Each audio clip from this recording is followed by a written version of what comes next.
2020년 10월 11일 TOC 온라인 주일 예배를 함께 드리시는 모든 분들을 주님의 이름으로 환영합니다. 오늘 우리를 이렇게 귀한 예배의 자리로 인도해 주신 하나님의 그 크신 사랑을 기억하며 큰 감사와 기쁨과 사랑으로 살아계신 우리 주님을 다 함께 찬양하며 나아가시겠습니다.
준비하신 예물을 하나님께 올려드리는 시간입니다. 함께 찬양하며 예물 드리며 나아가시겠습니다.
드려진 헌금과 예배를 위해 제가 기도하겠습니다. 은혜와 사랑이 충만하신 하나님 아버지, 이렇게 예배할 수 있는 마음과 장소 그리고 시간을 우리에게 허락해 주셔서 감사합니다.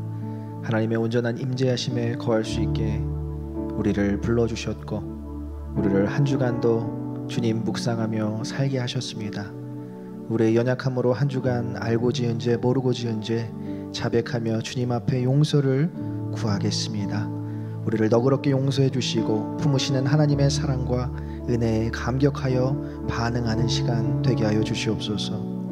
세상의 풍파와 불안한 정세 속에서도 믿음 잃지 않게 하시고 이런 때에 더욱더 칭찬받는 믿음의 사람들 되게 하여 주셔서 주님이 우리에게 맡기신 복음 전파의 사명을 이룰 뿐 아니라 빛과 소금의 역할을 잘 감당하는 우리 모두가 되게 하여 주시옵소서. 정성껏 하나님께 예물을 드리는 손길 하나하나를 기억하여 주시고 들을 때마다 차고 넘치는 은혜를 경험하게 하여 주셔서 자신의 건강, 물질, 주신 모든 것을 하나님의 것으로 드리는 그 놀라운 믿음을 축복하여 주시옵소서. 먼저 그의 나라와 그의 의를 구한 자들에게 이 모든 것을 더하실 줄 믿습니다. 주님께만 감사와 찬양과 영광을 돌리는 이 시간이 되게 하여 주실 줄 믿사오며 이 모든 말씀 우리 주 예수 그리스도 이름 받들어 기도드리옵나이다. 아멘.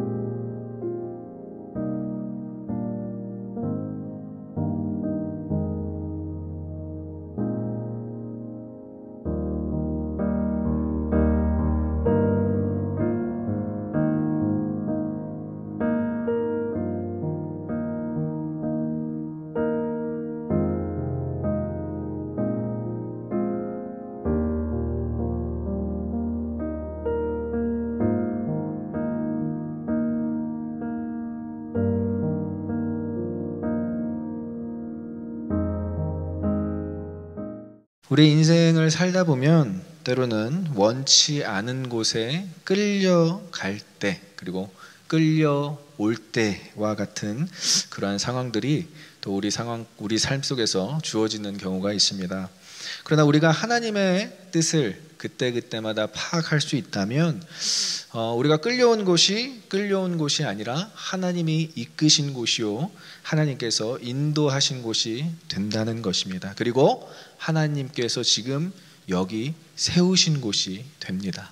그래서 여러분들이 이 차이를 알았으면 좋겠어요. 우리가 끌려온 곳이 아니라 하나님께서 인도하신 곳이고, 우리가 억지로 끌려온 곳이 아니라 하나님께서 인도하셔서 세우신 곳이 바로 지금 여기인 줄 믿습니다. 그래서 우리 한번 옆 사람과 인사할 때 하나님께서 당신을 여기까지 인도하셨습니다. 함께 고백하겠습니다. 하나님께서 우리 한 분 한 분을 여기까지 인도하셨습니다. 바울의 아테네 사역이 그랬던 것 같습니다. 여기서는 이제 성경에서는 아덴이라고 나와 있는데 여러분들이 잘 아시는 바로 아테네라는 지역에서 사도 바울은 이러한 사역을 했습니다. 오늘 본문 전 내용을 보면 데살로니가에 소동이 일어났어요. 사도 바울을 잡으려고, 사도 바울과 일행을 선교를 했고 전도를 했던 그 일행을 잡으려고 목숨의 위협을 하고 그들을 다시 옥에 가두려는 그런 소동이 일어났는데, 그 가까스로의 도움을 받아서 피신한 곳이 바로 오늘 본문에 등장하는 종교와 문화적으로 가장 발달한 도시 아테네였다라는 것입니다. 이곳에서 복음을 전한 바울이 2차 선교 여행 중에서 가장 큰 이슈와 영향을 주게 되는데, 그것이 바로 여러분들이 잘 알고 있을 거라고 생각합니다. 아레오바고의 설교라는 내용인 것입니다. 이렇게 사도 바울은 가장 위기의 순간에 그것을 기회로 잡아서 이 아레오바고의 설교, 아주 바울의 설교에는 여러 가지 설교가 있지만 이 설교의 내용은 정말 많은 학자들도, 믿지 않는 사람들도 놀랄 만한 내용들이 담겨져 있는데, 그것은 바로 이 아테네라는 종교와 문화가 가장 발달한 그 지역에서 이 설교가 울려 퍼졌기 때문입니다.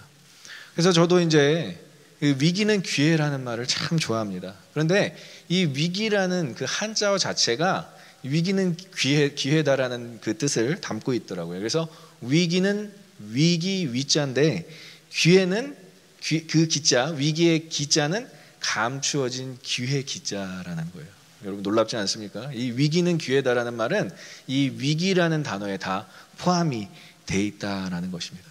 그래서 바울은 억지로 끌려온 것 같은 그 아테네에서 가장 놀라운 사역을 했고요, 억지로 끌려간 것 같은 그 아테네라는 지역에서 하나님의 복음을 가장 완벽하게 전파하게 됩니다. 고전 세계의 중심인 이 아테네에 대해서 조금 알아볼 필요가 있는데요, 여러분들 잘 아실 거예요. 기원전 410년에 이 파르테논이라는 신전이 세워집니다.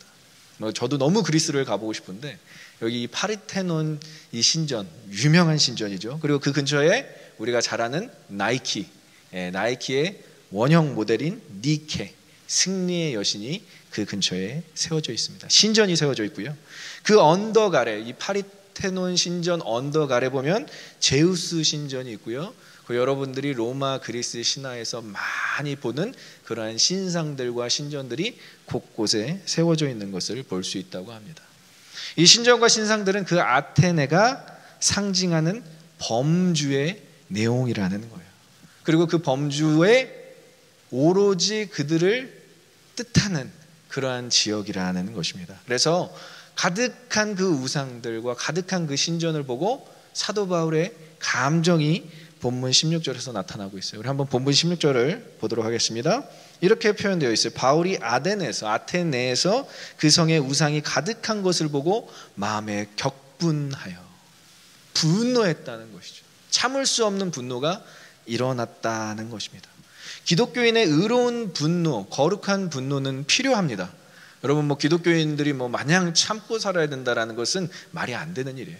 분노가 필요해요. 그런데 이 분노, 이 화나는 것을 잘못 사용하는 경우가 허다하다는 거예요. 오늘 사도 바울처럼 이렇게 거룩한 분노를 품은 게 아니라 그냥 자신의 분노를 품어서 공동체를 해체시킨다든지, 아니면 정치적으로 많은 사람들을 기독교인임에도 불구하고 선동을 한다든지, 아니면 사회운동에 너무 많은 참여를 해서 반발심을 일으킨다 할지, 이렇게 우리가 분노를 잘못 사용하는 경우가 있는데, 오늘 사도 바울은 아테네에서 거룩한 분노를 품고 무엇을 해야 하느냐가 중요하게 우리에게 다가오고 있습니다. 바울의 분노는 어떤 것에 대해서 분노였죠? 우상 숭배에 대한 분노였어요. 그리고 그 우상을 숭배하는 아테네 사람들의 무지에 대한 분노였다는 거예요. 여러분, 이것을 잘 아셔야 돼요. 무지에 대한 분노. 한번 따라해 볼까요? 무지에 대한 분노. 우리의 분노는 그 사람들, 하나님을 믿지 않는 사람들이 하나님을 모르는 무식에 대한 분노가 아니라 무지에 대한 분노예요. 모를 수도 있겠구나. 그 사람들이 살아가면서 한 번도 하나님에 대해서 알지 못하였구나. 안타까운 마음에 자아내는 분노라는 것입니다. 그래서 누가복음 23장 34절에도 주님께서는 똑같은 분노를 품으셨지만 리액션이 틀렸어요. 반응이 틀렸다는 것이죠. 자신을 목 박고 그리고 자신의 옷을 벗겨서 제비 뽑기를 하는 군인들을 보면서 예수님께서는 이렇게 말씀하십니다. 같이 읽어보겠습니다. 예수께서 이르시되 아버지 저들을 사하여 주옵소서, 자기들이 하는 것을 알지 못함이다 하시더라. 예수님도 분노가 나죠. 어떤 것에 대한 분노죠? 자신들이 하는 짓을 알지 못하는 분노. 하나님을 알지 못하는 분노가 우리 믿는 사람들의 분노여야 된다는 거예요. 그래서 기독교인들이 품을 수 있는 분노는 이렇게 정의하고 싶습니다. 하나님을 아는 지식, 우리에게 있는 하나님의 아는 지식을, 그것에 비롯된 하나님을 모르고 오해하는 지식에 대한 분노인 거예요.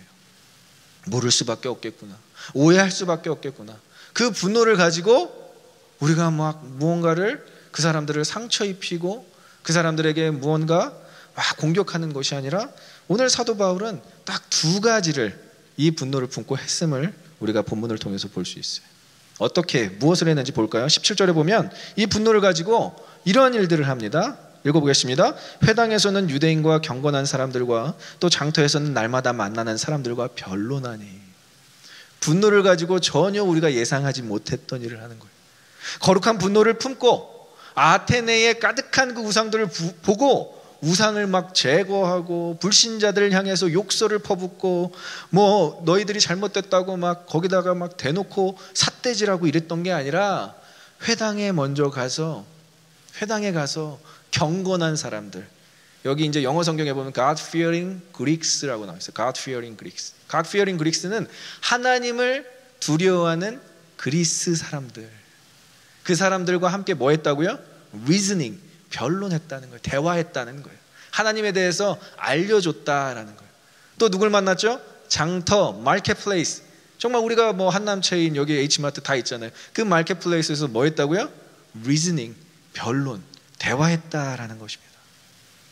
이 두 가지를 우리가 꼭 기억해야 돼요. 우리가 거룩한 분노를 막 품고 막 사람들을 막 해집어 놓고 막 우상을 타파해야 됩니다라고 막 그 사람들이 상처 주고 이런 게 아니라, 너희들이 믿는 신에 대해서 잘못됐다라는 것을 가르쳐주고 변론하고 대화하고 리즈닝하고, 이런 모습을 사도 바울은 우리에게 보여주고 있어요. 그러니까 격분할 수 있어요. 여러분, 분노를 품을 수 있어요. 하지만 그 분노에 대한 리액션은 전혀 달랐다라는 것입니다.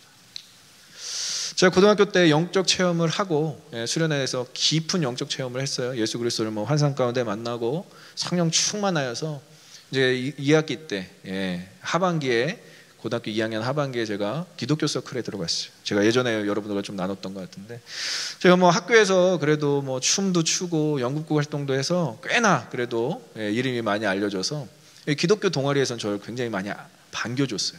저 친구가 우리 기독교 동아리에 들어오면 뭐라도 하겠지라는 마음에. 그 기대감이 저에게는 굉장히 부담감으로 다가왔지만, 그리고 저도 뭐 그렇게 관심을 받는 것이 나쁘지는 않았어요. 나를 기대해 주는구나. 근데 그 기대감에 의해서 분노를 갖게 된 게, 저희 학교에 이제 장승이 2개가 세워졌습니다. 여러분들 뭐 아실지 모르겠지만 천하대장군과 여장군, 지하 여장군이 2개의 장승이 학교 그 조회대 옆에 세워졌어요. 2개가. 제가 그 동아리, 저희 기독교 동아리가 저에게 기대감을 품는 걸 알고 있잖아요. 제가 하루는 그 비 오는 날에 그 장승을, 2 장승을 쓰러뜨리기 위해서 제가 그 바닥을 삽으로 이렇게 까내고 발로 밀어서 장승을 한 45도 정도 기울이게 했어요. 뭐 완전히 쓰러뜨리지는 못했어요. 그런데 그 일이 있은 후 오히려 기독교 동아리에 굉장히 피해를 입혔습니다. 이 장승은 분명히, 이 장승을 훼손시킨 사람은 분명히 기독교 동아리 중에 한 사람일 것이다. 그게 바로 저거든요. 저는 오히려 그 기대감을 품고, 그리고 잘못된 거룩한 분노를 품고 잘못된 일을 행해서 오히려 그 기독교 동아리에 더 해를 끼쳤어요. 더 핍박을 많이 받고, 더 비난을 많이 받고, 저 무식한 애들 보라고, 저렇게 장승을 그냥 훼손시켰다고 학교에서 돈 주고 세운 그 장승을. 그래서 오히려 기독교 동아리의 이미지가 많이 실추되고, 제가 그 이미지를 회복시키기 위해서 더 많은 노력을 했던 것이 기억이 납니다. 반기독교적인 행위와 우상 숭배에 대해서 분노가 나는 것은 당연한 것입니다, 여러분. 분노가 나지 않는 것이 이상한 거예요. 그러나 분노를 어떻게 표출할 것인가? 선한 방법으로 그 사람들의, 믿지 않는 불신자들의 무지를 케어하는 것, 무지를 돌보는 것이 우리의 거룩한 분노의 표출 방식인 것입니다. 가르침으로 그들을 포용하고 변론함으로 그들의 오해를 풀어주는 거예요. 그래서 베드로전서 3장에서는 이것을 선한 일이라고 이야기하고 있어요. 선한 일을 하는 것이 우리에게는 마땅한 일이다라고 베드로전서에서 이야기해주고 있습니다. 그러면 사도 바울은 이 거룩한 분노를 품고 언제까지 그 변론과 가르침을 계속하였는가? 오늘의 이 유명한 이제 학파가 18절에 드러나고 있는데, 18절을 보면 에피쿠로스 학파와 스토아 학파가 나옵니다. 여러분들이 이 두 학파에 대해서는 아마 여러 가지 그리스 고대 관련된 그 지식, 그 서적을 보면 많이 나와 있는데요. 바울의 변론이 알려졌다라는 거예요. 이 두 학파가 관심을 가질 수 있을 정도로 회당에서나 장터에서나 바울의 변론이 알려졌다. 바울의 리즈닝이 알려졌다. 그래서 선한 영향력이 사람들에게 알려질 때까지 사도 바울은 최선을 다합니다. 우리가 보는 거는 그냥 한 구절이잖아요. 한 구절이니까 그냥 회당에서 장터에서 한 번 그랬겠지라고 생각하지만, 여러분이 이 스토아 학파와 에피쿠로스 학파가 관심을 가졌다는 것은 사도 바울이 꽤나 유명해졌다라는 거예요. 그래서 우리가 갈라디아서 6장 9절에 보면 이런 말씀이 있습니다. 한번 같이 읽어보겠습니다. 시작. 우리가 선을 행하되 낙심하지 말지니 포기하지 아니하면 때가 이름에 거두리라. 믿으십니까? 우리의 마음 가운데 이거 계속 해야 되나? 사도 바울도 그랬을 거예요. 이거 장터에서, 회당에서 이거 계속 해야 되나? 근데 누가 움직이기 시작하죠? 스토아 학파와 에피쿠로스 학파. 이 아테네 지역에서 가장 유명한 두 학파가 움직여서 사도 바울을 찾기 시작합니다. 도대체 사도 바울이 누구냐? 우리도 한번 만나보자. 그러니까 바울은 생각지도 못한 또 두 학파를 만나게 되는 거예요. 잠깐 설명을 해드릴게요. 에피쿠로스 학파는 이런 학파예요. 신들이 당연히 존재할 수는 있지만 그들은 인간 세계와 완전히 분리된 그들만의 세계에 거하고 있다고 주장하는 학파가 바로 에피쿠로스 학파예요. 인간이 사는 세계는, 그래서 신의 세계에는 아예 관련이 없고 인간 스스로가 모든 것들을 진행하고 공존하고 있다라고. 그래서 이것이 다원주의와 진화론의 발단이 되는 것이고요. 그리고 스토아 학파는 범신론을 주장했어요. 좀 어려운 표현인데, 범신론은 하나님과 세계가 많든 적든 동일하다. 그러니까 다신론을 전제로 하는 것이죠. 하나님과 세계는 많든 적든 동일하고 신이 부여하는 생명의 불꽃인 로고스, 지혜, 말씀, 이런 것들로 추격되는데, 이 로고스가 만물 안에 존재한다고 주장하는 거예요. 얼핏 보면 기독교가 이야기하는 것과 비슷해 보이지만 다신론을 주장하고 있어요. 많은 신들이 존재한다. 많은 세계가 존재한다. 그래서 이 21절에서 이들의 새로운 지식에 대한 갈망, 21절에 보면 이들은 새로운 지식의 갈망이 있었다라는 거예요. 사도 바울이 무엇을 전하든 간에 이거 우리가 얘기하는 거와 우리가 연구하는 거와 비슷한데, 새로운 신에 대해서 이야기하는 것 같은데 하며, 이 에피쿠로스 학파와 스토아 학파는 사도 바울에게 접근하는 내용을 볼 수 있습니다. 우리 한번 21절을 보면 이렇게 이야기하고 있어요. 모든 아덴 사람과 거기서 나그네된 외국인들이 가장 새로운 것을 말하고 듣는 것 외에는 달리 시간을 쓰지 않음이더라. 아레오바고라는 곳에서 이제 이 새로운 것, 새로운 신에 대해서 알고자 하는 것 이외에는 달리 시간을 안 썼대요. 이 사람들 참 시간 많은 사람들이에요. 그러니까 그렇게 많은 신전이 세워지고 그렇게 많은 신상이 세워진 거예요. 시간이 많고 생각을 많이 하고 머리는 똑똑한데 할 게 없으니까 계속 새로운 신에 대해서만 연구를 했던 것이죠. 그렇게 연구한 사람들이, 나름 똑똑하다고 하는 사람들이 사도 바울에게 관심을 가졌다. 이것은 매우 엄청난 일인 것입니다. 그래서 여러분들 한번 거룩한 분노로 이 사도 바울이 잘 표출하고 거룩한 분노를 잘 활용했더니 어떠한 일이 일어나죠? 유대인의 회당에서, 유대인의 시장, 유대인은 아니죠, 아테네의 시장에서 아레오바고까지, 최고 법정까지 올라오게 되는 그런 놀라운 일들을 경험하게 되는 거예요. 처음에는 회당에서 시작했고, 그리고 시장에서 시작했지만 스토아 학파와 에피쿠로스 학파를 만나서 아레오바고라는 가장 최고의 권위가 있는 그러한 법정까지 사도 바울은 쓰게 되는 것입니다. 그러니까 모든 순간순간에 사도 바울은 최선을 다했다는 것을 여기가 볼 수 있어요. 스텝 바이 스텝, 하나님께서 옮기시는 그대로. 원래 사도 바울은 아레오바고로 직행할 수 있는 인물이에요. 최고 법정에 올라가서 떠들어대고 선포할 수 있고, 야 니네 믿는 것이 다 가짜라고 이야기할 수 있는 사람이 굳이 구태연하게 회당에서 시장에서 시작하는 이유는 하나님의 뜻을 거스르지 않는 거예요. 더 이상 하나님께서 이끄시는 대로 한 걸음 한 걸음 나아가는 것입니다. 거룩한 분노를 가지고 여러분들이 이렇게 사시길 간절히 소망합니다. 그래서 지금 여기는 영어로 now here이에요. 우리는 지금 어디에 서 있는가? 지금 여기에 서 있지만 우리가 하나님의 말씀을 선포하는 삶을 어떻게든 살아낸다면 하나님께서는 우리의 모든 과정을 다 사용하고 계신다라는 거예요. 지금은 날 사용하지 않으시겠지 하면서 마음대로 살고, 조금 더 나아가서도 날 사용하지 않겠지 하면서 1년, 2년 더 방황하고, 이게 아니라 지금 여기서 여러분들을 하나님께서 사용하시는 줄 믿습니다. 어느 곳에 서 있든 무엇을 하든 어떤 사람을 만나든 하나님께서 now, here, 여기서 여러분들을 사용하고 계시는 거예요. 그래서 아레오바고는 바울의 꿈의 무대일 거예요. 이제 왜냐하면 아테네 그 똑똑하다고 모여있는 사람들 중에서 법정에서 그가 이제 하나님을 드러낼 수 있으니까 최고의 필드였어요. 그러나 바울에게는 복음은 그가 서 있는 그 모든 자리에서 선포되어야 하는 그의 일상이었습니다. 일상. 그러니까 일상을 잘 쌓다 보면 아레오바고로 갈 수도 있는 것이고요. 근데 사도 바울 최종적으로 어디로 가죠? 로마 황제 가이사를 만나잖아요. 그러니까 아레오바고도 별로 대수롭지 않은 거라니까요. 그냥 그는 복음 전파가 그의 일상이 되어버렸기 때문에, 복음을 살아내는 것이 그의 일상이 되었기 때문에 회당에서나 시장에서나 아레오바고에서나 별로 흔들리지 않는 거예요. 별로 그렇게 우쭐대지 않는 거예요.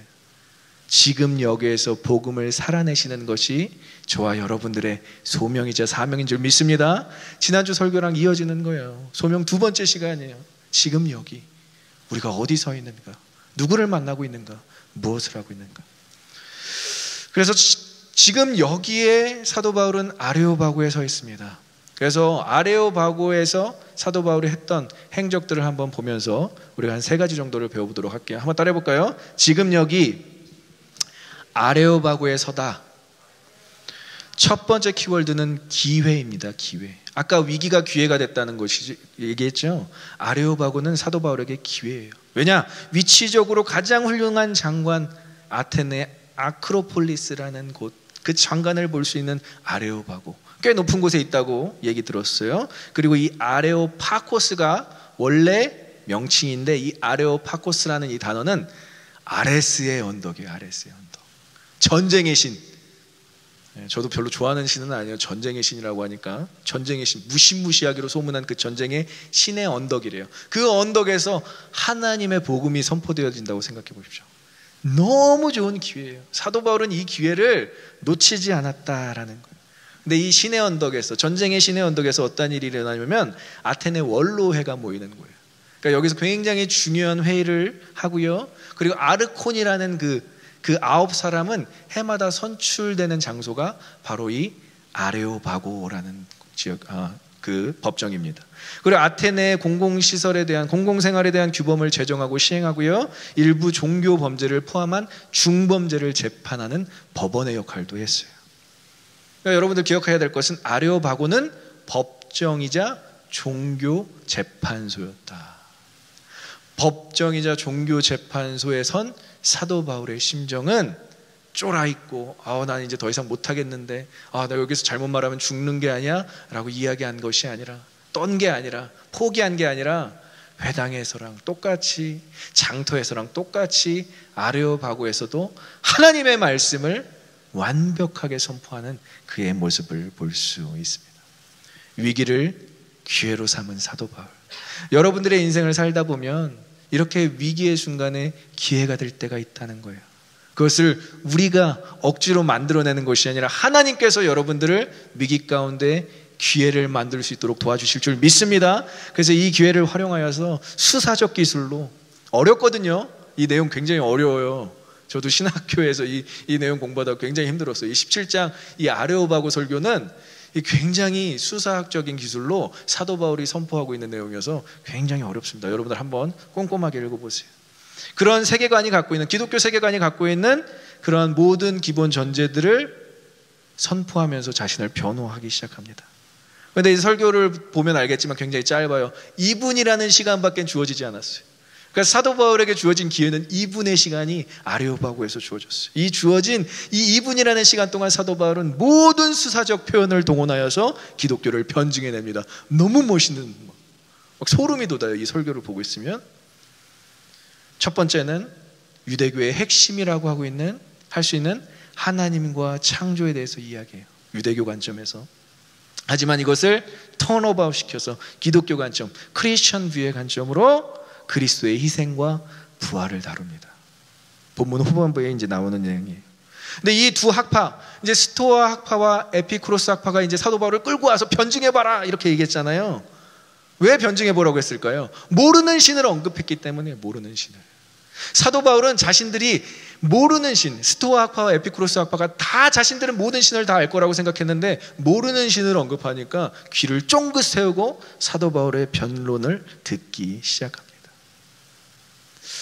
그래서 저는 이 두 학파를 보면서 이렇게 말하고 싶어요. 진리에 대한 관심은 무관심보다 낫다라는 거예요. 이 사람들이 사도 바울의 변론에, 변증에 관심을 가질 수밖에 없었던 것은 진리에 대한 관심이 있었기 때문에. 많은 그 영화들이 사실은 진리에 다가가려고 노력하는 것을 볼 수가 있어요. 많은 소설이나 영화들이나 계속 고민을 해요. 인생은 무엇일까? 드라마도 그렇고 영화도 그렇고요. 근데 우리는 그 결말을 알잖아요.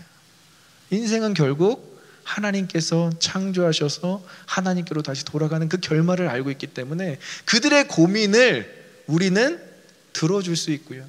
그들의 고민을 공감할 수 있고요. 그들이 고민하는 이유도 알 수 있다는 거예요. 진리에 관심 있는 사람들을 여러분 품으세요. 그들이 무엇라고 잘못 배우고 잘못 떠들어도 괜찮습니다. 그들을 품어낼 수 있는 포용력이 우리에게는 필요하다라는 거예요. 사도 바울은 오히려 이것을 기회로 삼았다라는 거예요. 너희들이 알지 못하는 신이 있는데 내가 소개해 줄게. 이러한 여유를 갖고 기회를 포착했다라는 것입니다. 우리에게 이러한 기회를 선용할 수 있는 자세가 필요한 줄 믿습니다. 오늘 여러분들이 살아갈 때 누구를 만나든 간에 이렇게 진리에 대해서 관심을 갖고 있는 사람들을 보면 이렇게 여러분들의 모든 것들을 다 쏟아내서 설명할 수 있는 그 놀라운 복음이 우리 안에 있기를 간절히 소망하고 축원합니다. 두 번째, 지금 여기 아레오바고에 서다. 두 번째 키워드는 진리입니다. 따라해볼까요? 진리. 이제 진리에 도달하고 있어요. 23절을 보면, 우리 한번 23절 같이 볼까요? 23절을 보면 사도 바울이 쫙 나열하는 부분에 있는데 한번 같이 보겠습니다. 내가 두루다니며 너희가 위하는 것들을 보다가 알지 못하는 시내라고 새긴 단도 보았으나 그런즉 너희가 알지 못하고 위하는 그것을 내가 너희에게 알게 하리라. 풀이하면 이렇습니다. 현대어로 여러분에게 내가 말하는 것이 새롭게 들릴지 모르겠으나 사실 이것은 여러분 자신의 문화 속에, 여러분들의 관습 속에 담겨져 있는 것입니다. 아테네의 다신론 문화, 많은 신들을 숭배하는 그 문화는 진리를 희미하게 하는 반지성주의예요. 그러니까 본인들은 똑똑하다고 생각하고 본인들은 지성주의라고 생각하지만 사실은 진리를 더 왜곡시키는 것이고 진리를 더 희미하게 만드는 것이 섬김의 대상, 그들은 심지어 그들이 섬기는 신에 대해서도 불확실했다라는 거예요. 어떤 신인지 계속 불확실했다라는 거예요. 그것에 대한 폭로는 결국 하나님은 한 분이시고 절대 진리에 다가가는 여러분들의 수고와 노력입니다 라고 사도 바울은 이야기하는 것입니다. 여러분들이 공부하는 것, 여러분들이 연구하는 것, 그 모든 것의 해답을 내가 알고 있습니다 라고 이야기하는 거예요. 그러니까 이 아레오바고에 모인 사람들이 막 집중하면서 사도 바울의 이야기를 듣기 시작할 때 사도 바울이 뭐라고 얘기하죠? 하나님의 아들 예수 그리스도에서 얘기하고요, 그 아들을 죽음에서 다시 살리신 완전히 새로운 컨셉, 정말 완전 듣도 보지도 못한 그 컨셉을 이야기하니까 그들이 완전히 깨져버리는 거예요. 와, 저건 또 뭐지? 그들의 신화, 여러분 그리스 로마 신화가 얼마나 추잡스러운 거 아시죠? 막 신이 인간을 이용하고 인간 세상에 들어와서 막 인간들을 막 괴롭히고 말 안 들으면 막 쫓아내고 막 인간과 신이 막 교합해서 막 이상한 아들들을 낳고 막 이런 스토리만 듣다가 하나님의 아들을 우리에게 보내셔서 그 아들을 죽이셨다가 그 아들을 다시 부활시키신 그 이야기를 들었을 때 완전히 그들은 충격을 받을 수밖에 없었다라는 거예요. 그런데 진리를 외치는, 이 아레오바고에서 진리를 외치는데 정확하게 외치는 사도 바울을 보면서 23절에 알지 못하는 신들에게 제사드리고 알지 못하는 신에게 경배하는 너희들은 한 분 하나님께로 도달해야 될 그런 사람들이다. 훌륭한 신전들, 훌륭한 신상들은 결국 범주의 오류이다. 너희들의 신앙의 오류이다. 신전에서 올리는 예배도 마찬가지다. 신이 늘 우리에게 모든 것을 주는 그러한 존재로 인식하는데 너희들은 그들을 먹여 살리려고 노력하지 않느냐. 잘못된 관습, 잘못된 제사를 이야기하고 있는 거예요. 톰 라이트 신학자는 이렇게 사도 바울이 이야기하는 이 변론을 뭐라고 이렇게 묘사했냐면 마치 뉴욕 월스트리가 아시죠? 금융권의 최고의 권위를 갖고 있는 그 월스트리가에서 은행 제도가 잘못됐다라고 선포하는 것과 똑같다라는 것을 이야기하고 있습니다. 사도 바울은 지금 많은 그 다신론을 믿고 있는 그 아테네 아레오바고에 서서 모든 게 다 잘못됐다. 처음부터 잘못됐다. 너희들이 도달하고자 하는 것은 하나님 한 분, 살고 기동하고 존재하는 그분, 우리를 살게 하고 기동하게 하고 존재하게 하는 그 하나님 한 분을 너희들이 알았으면 좋겠다고 과감하게 선포하는 것입니다. 그리고 너무 놀라운 것은 사도 바울은 하나님이 너희들을 알고 싶어 한다라고 고백해요. 이 설교 내용 가운데 하나님이 여러분들을 알고 싶어 하십니다. 결코 하나님이 뜻하신 것은 여러분들이 모르게 사는 것이 아니라 여러분들이 하나님을 아는 것을 하나님이 원하신다. 하나님은 당신의 형상으로 지닌 인간이 하나님을 알기를 소망하신다, 소원하신다라고 이야기하고 계십니다. 그래서 그 하나님이 어떠한 분이시라고 사도 바울이 선포하죠.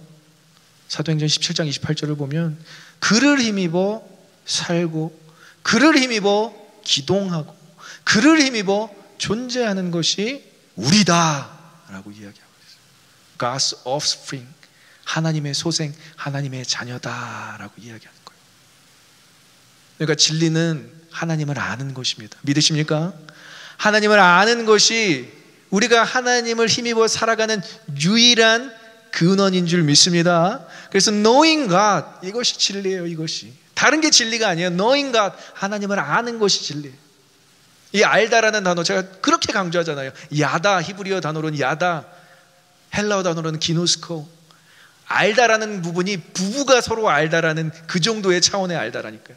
하나님과 우리의 알미 그 정도의 차원의 알미예요. 부부가 서로 아는 것처럼 그렇게 하나님을 알길 소망합니다.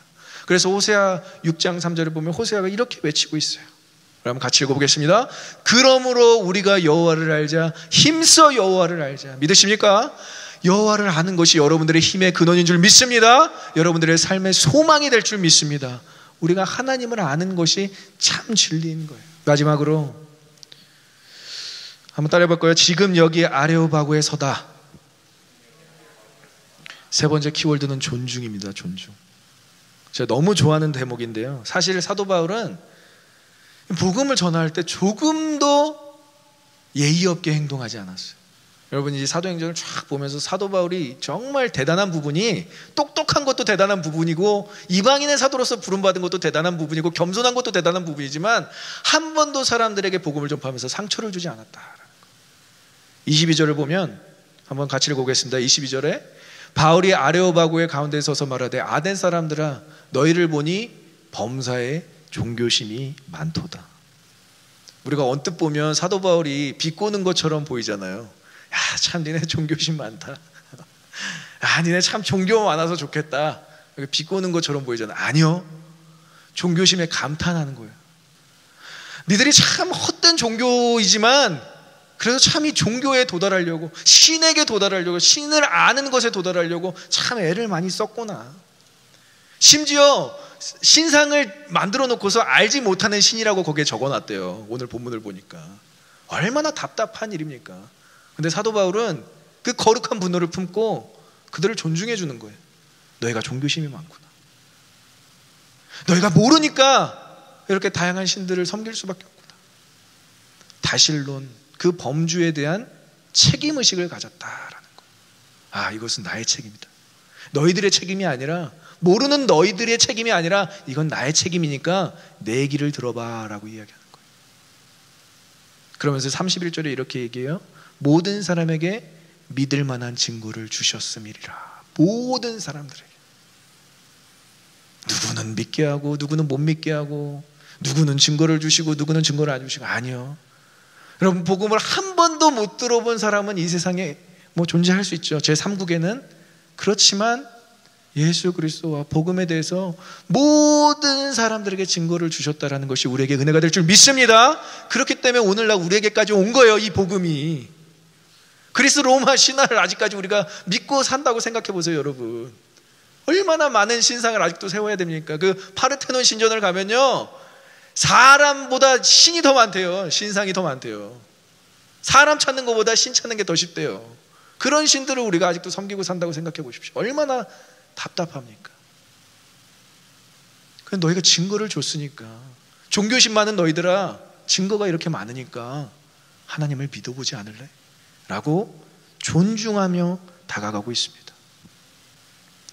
그래서 히브리서 12장 1절에는 히브리서 기자가 이렇게 얘기해요. 이러므로 우리에게 구름같이 둘러싼 허다한 증인들이 있으니.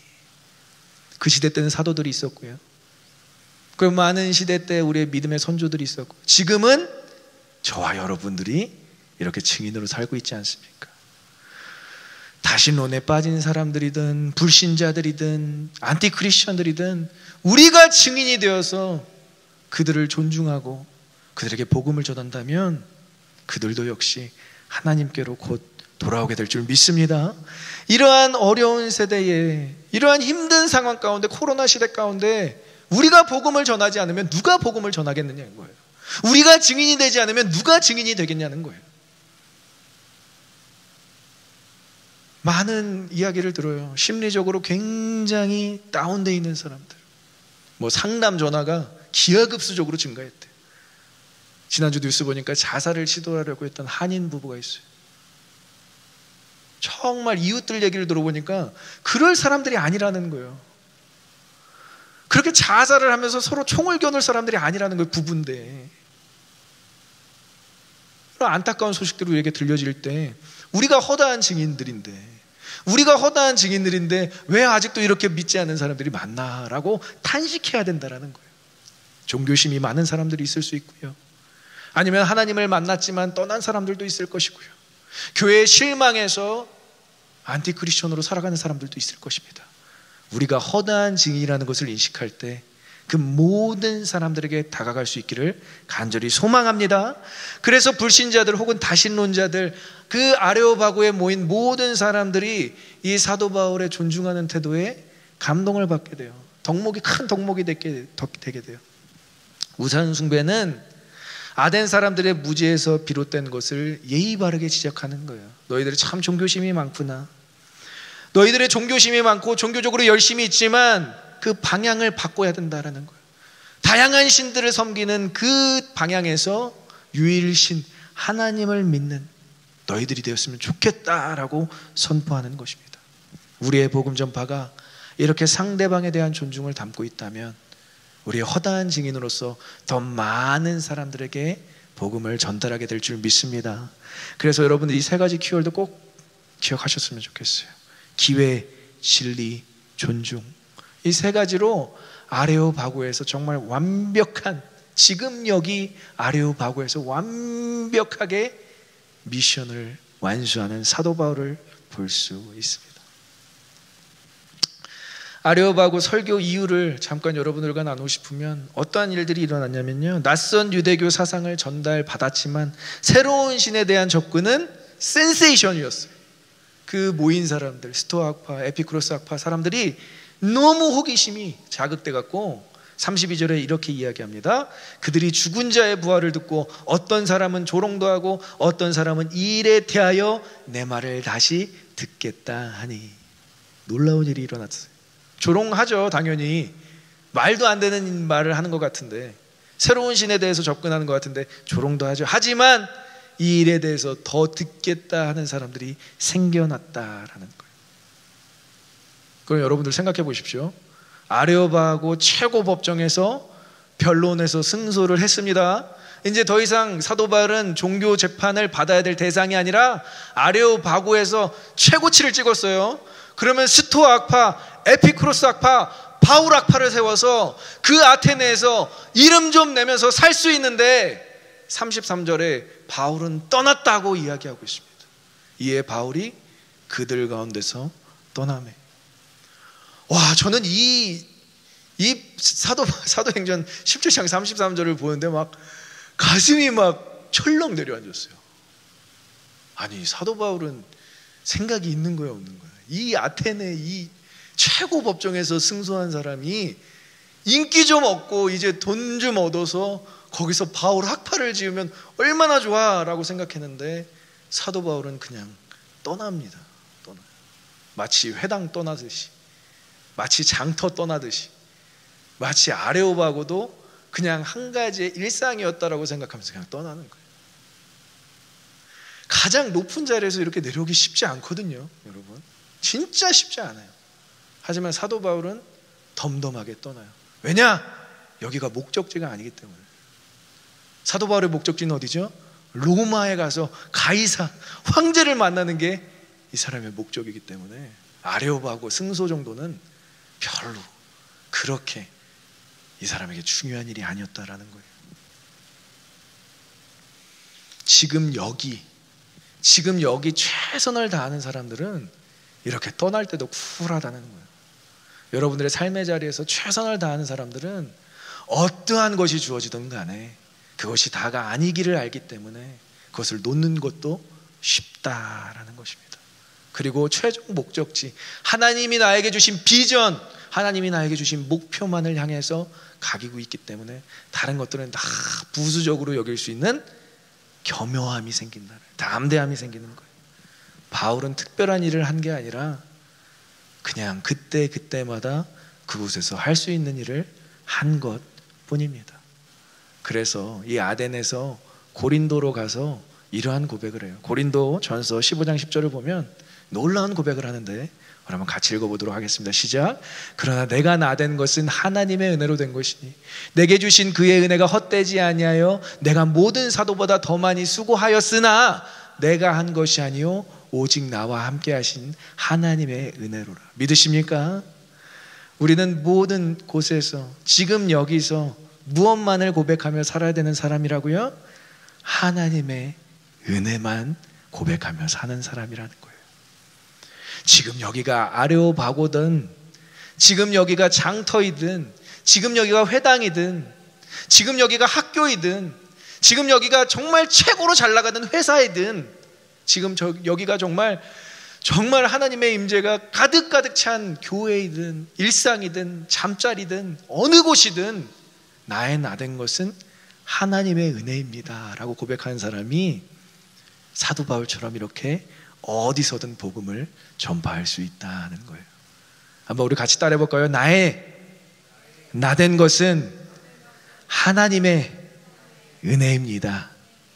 이 모든 것, 지금 여기 함께 하고 있는, 공존하며 함께 예배드리는 것도 하나님의 은혜인 줄 믿습니다. 그리고 여러분들의 삶의 모든 자리에서도 복음이 전파되는 것도, 여러분들이 수고한 것도 있지만 그 모든 것도 하나님의 은혜인 줄 믿고요, 여러분들이 살아 숨쉬는 것, 여러분들이 살고 기동하고 존재하는 그 모든 것이 하나님의 은혜임을 기억할 때 우리의 순간순간을 하나님께 영광 돌릴 수 있는 삶으로 살아내게 될 줄 믿습니다. 복음을 믿고 복음을 살아내는, 지금 여기서 살아내는 저와 여러분들의 시를 간절히 소망하고 축원합니다. 우리가 서 있는 지금 여기, 지금 이곳이 우리가 하나님께 쓰임받는 장소인 줄 믿습니다. 그리고 내 삶의 역사가 일어나는 곳인 줄 믿습니다. 변함이 없는 신실한 하나님을 고백하며 선포하기 위해서 우리가 먼저 주님 앞에서 신실해야 될 줄 믿습니다.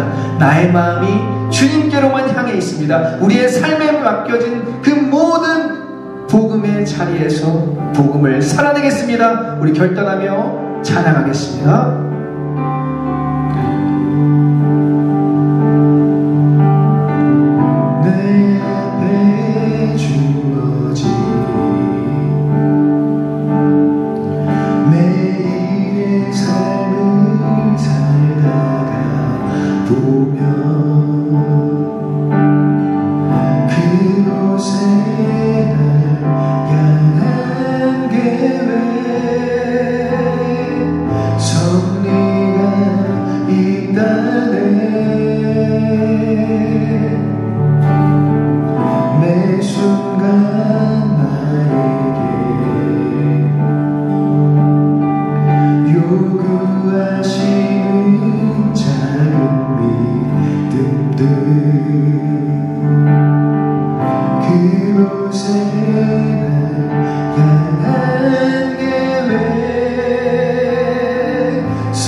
어두운 내 삶에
하시는 줄 믿습니다. 우리의 상황과 환경을 뛰어넘어 복음을 온전히 살아내게 하여 주시옵소서. 지금 여기 계시는 하나님으로 인하여 힘을 얻고 소생하며 살고 기도하며 존재하는 우리의 삶이 복음을 살아내는 삶 되게 하여 주시옵소서. 어떤 곳에 가든지 우리를 통해 복음이 전파될 줄 믿습니다. 우리의 작은 삶의 모습 가운데서도 복음이 전파되게 하여 주시고 이 복음을 살아내는 삶을 포기하지 않게 하여 주시옵소서. 우리 주여 한번 크게 부르짖고 기도하며 나아갑니다. 주여.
오늘 본문에서 사도 바울처럼 데살로니가 지역에서 소돔으로 인하여 쫓겨난 아테나에서 정말 그의 삶이 참 하나님 나의 선교 여행은 왜 한시도 멀쩡할 데가 없습니까? 왜 나는 이렇게 쫓김을 받아야 되고 알지도 못하는 지역에 와야 합니까? 라고 불평불만할 수 있었던 그의 선교 여행이었지만 그는 아테나에서 묵묵히 회당을 찾아가 경건한 사람들을 만나 복음을 전하고 장터에서도 그 다실론자들을 만나 복음을 전하고 아레오바고라는 최고의 법정에서도 복음을 전했던 그의 일관된 모습을 볼 때 주님이 우리에게 요구하시는 것은 큰 일을 하고 큰 능력을 받고 자랑스러운 일을 하며 살아가는 것이 아니라 신실하게 하나님께서 맡기신 일을 온전히 감당하는 모습인 줄 우리가 배웠습니다. 주님 그렇습니다. 지금 여기 계시는 하나님, 나의 일터 가운데서도 계신 하나님, 내가 공부할 때도 계신 하나님, 내가 슬피 울 때 고난 중에 있을 때도 함께 하시는 하나님을 바라보며 우리도 신실해지기를 소망합니다. 신실한 하나님 바라보며 신실한 삶을 살아가기를 소원합니다. 그것이 복음을 아는 자, 복음을 살고자 하는 자, 우리의 모든 삶의 모습이 되게 하여 주시고 선언의 가운데 낙심하지 말며 거둔 것이 하나님의 은혜로 하나님의 영광을 위한 것입니다 라며 온전히 올려드릴 수 있는 삶을 살 수 있도록 신실하게 눈물을 뿌리며 살아가는 믿음의 사람들로 살아가게 하여 주시옵소서. 이제는 우리 주 예수 그리스도의 은혜와 하나님의 크신 사랑과 성령님의 강화감동 교통 충만케 하시니 지금 여기 나의 나된 것은 온전히 주님의 은혜입니다. 그 은혜 붙들고 승리하며 복음 전하며 살아가게 하여 주시옵소서. 결단하며 나아가는 모든 오버플로이 교회 성도들 우리 교회 그리고 이 온라인 예배를 함께 드리며 같은 결단을 품고 나아가는 모든 주의 백성들 가운데 이제로부터 영원히 함께 하시기를 간절히 축원합니다. 아멘.